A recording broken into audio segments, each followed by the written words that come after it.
జగిత్యాల జిల్లా మల్యాల మండలం కొండగట్టు ఆంజనేయ స్వామి గుట్టపై కాంగ్రెస్ పార్టీ శ్రేణులతో కలిసి నిరసన దీక్ష చేపట్టారు. కొండగట్టు ఆంజనేయ స్వామి దేవాలయానికి మాస్టర్ ప్లాన్ రూపొందించి 100 కోట్లు కేటాయించాలని ప్లకార్డులతో నిరసన తెలుపుతూ దీక్ష చేపట్టారు. తెలంగాణ ప్రసిద్ధ పుణ్యక్షేత్రాలలో కొండగట్టు ఆంజనేయ స్వామి పుణ్యక్షేత్రం ప్రసిద్ధి చెందిందని చెప్పారు. కాంగ్రెస్ పార్టీ చొప్పదండి నియోజకవర్గం ఇన్ఛార్జ్ మేడిపల్లి సత్యం కొండగట్టు పుణ్యక్షేత్రానికి సంవత్సరానికి 100 కోట్లు కేటాయిస్తానని చెప్పిన సీఎం 8 సంవత్సరాలు గడుస్తున్నా నిధులు కేటాయింపు జరగకపోవడం శోచనీయమన్నారు.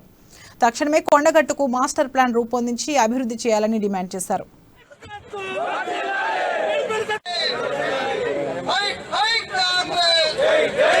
తెలంగాణ ప్రసిద్ధ పుణ్యక్షేత్రాలలో కొండగట్టు పుణ్యక్షేత్రం ఒకటి.